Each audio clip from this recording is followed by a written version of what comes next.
राज महाविद्यालय द्वितीय वर्ष का छात्र। मैं दिए गए विषय के पुरजोर विपक्ष में अपने दम को रखना चाहूँगा।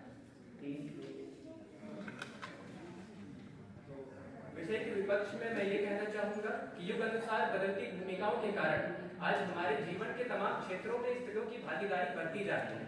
ये हमें आभास दिलाती है कि महिला सशक्तिकरण के मोर्चे पर सब अच्छा चल रहा है, किंतु नारी सशक्तिकरण को हम निरपेक्ष रूप से परिभाषित करें तो हमें ये समझ में आती है कि विचारों एवं विवेक के क्षेत्र में स्त्री को स्वतंत्र एवं सक्षम सत्ता सौंपना तथा उन्हें स्वहित में निर्णय लेने का अधिकार प्रदान करना ही वास्तविकता में सशक्तिकरण है।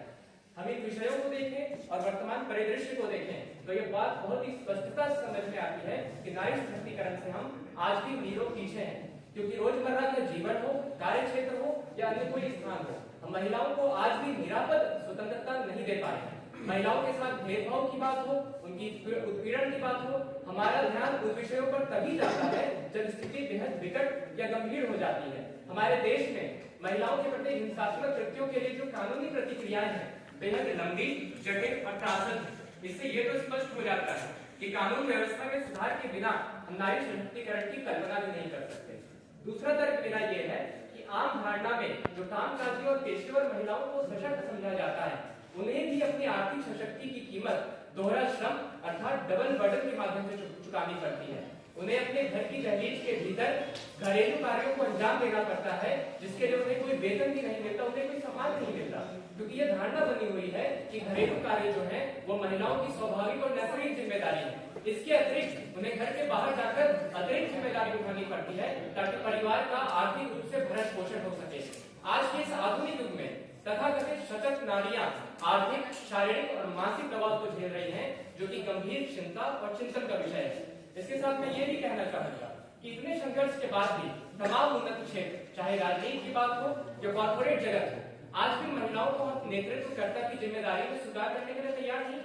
संसद के अंदर आरक्षण की बात हो, पंचायत के अंदर आरक्षण की बात हो या अन्य प्रमुख पद हो, ये तो प्रतीकात्मक सशक्तिकरण की बात करते हैं, क्योंकि इन प्रमुख पदों पर आज भी असली हकदार महिलाएं बहुत कम संख्या में पहुंच पाई है। इसके साथ मेरा अगला तर्क ये है कि तकनीकी क्रांति की बात हम करते हैं, हम बात करते हैं सीसीटीवी की, सर्विलांस कैमराज की, एआई की, पर इन सभी उन्नत साधनों ने वास्तविकता में महिलाओं के लिए और असुविधाजनक और असुरक्षित वातावरण बनाया है। चाहे सीसीटीवी और सर्विलांस कैमराज की असली दुनिया हो या एआई और डीप फेक की आभासी दुनिया हो, इन दोनों ने मिलकर के महिलाओं की निजता के हनन और यौन उत्पीड़न की संभावनाओं को कई गुना बढ़ा दिया है। तकनीकी क्रांति के इस युग में महिलाएं भय के वातावरण में जी रही हैं, तो फिर सशक्त कहाँ है, सशक्तिकरण कहाँ है? मैं ये भी पूछना चाहूंगा कि वर्तमान वैश्विक परिदृश्य में जहाँ यत्र तत्र युद्ध और आतंक के वातावरण बने हुए हैं, जहाँ हर तरफ युद्ध का माहौल है, वहाँ महिलाएं तिल तिल कर जल रही हैं, उन्हें उपभोग की वस्तु समझा जा रहा है। इसराइल फिलिस्तीन हो, रूस यूक्रेन हो या बांग्लादेश की क्रांति हमने देखी, वो आज भी भोग्य शरीर से अधिक उनकी पहचान नहीं रह गई। हमारे देश में आज भी महिलाओं के साथ कोई अप्रिय घटना घटित होती है तो चिंता और आक्रोश व्यक्त करने से पहले समाज का एक वर्ग अश्लील वेबसाइट पर उन दृश्यों को सर्च करने पहुंच जाता है। हमें इस मानसिकता को नष्ट करना है, इस विकृत मानसिकता की कबर खोदनी है, हमें स्वस्थ मानसिकता के विकास पर बल देना है। अरे महिलाएं आर्थिक दुनिया है, तुम उनका सम्मान करो, उन्हें स्वीकार करो, उनके मानव अधिकारों का सम्मान करो, उन्हें मानवीय के रूप में स्वीकार करो, तब जाकर हम ये कह पाएंगे, ये उद्घोष कर पाएंगे कि महिलाएं सच में सशक्त हैं, सशक्तिकरण हुआ है, उन्हें निरापद स्वतंत्रता हासिल हुई। बहुत बहुत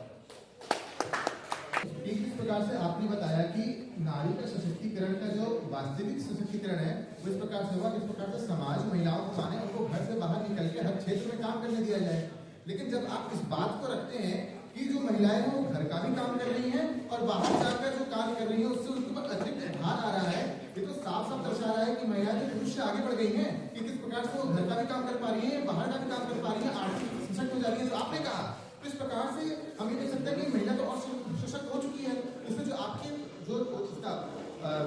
स्पीच का जो भार था वो इस प्रकार से गिर जाता है, तो फिर आप इस चीज को कैसे प्रूव कर पाएंगे कि नारी सशक्त नहीं है? बहुत धन्यवाद आपके प्रश्न के लिए। मैंने जिस डबल बर्डन या दोहरे श्रम की बात की वो समाज विज्ञान के अंदर एक स्थापित तथ्य है।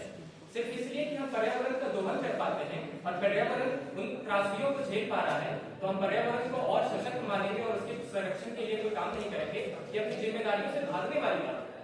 महिलाओं जब घर से बाहर निकली पूंजीवादी समाज में तो होना ये होना चाहिए था कि रोल्स एक्सचेंज होने चाहिए थे, पुरुषों को घर के कार्य में सहयोग करना चाहिए था और कर भी रहे हैं। हालांकि हुआ उल्टा ही, उन्हें घर के बाहर की जिम्मेदारियां निभानी पड़ रही है, वहां भी शारीरिक श्रम करना पड़ रहा है, वहां भी कार्य क्षेत्र पर उन्हें सेक्सिस्ट रिमार्क्स देखने पड़ रहे हैं, और घर के अंदर भी जो काम कर रहे हैं उनके लिए कोई सम्मान नहीं है, कोई एक्नॉलेजमेंट नहीं है। तो हुआ क्या, ट्रिपल बर्डन है, ये सामाजिक है, शारीरिक है, मानसिक है, आर्थिक है, ये तो बहुत बड़ी त्रासदी है, इसको कैसे स्वीकार कर सकते हैं?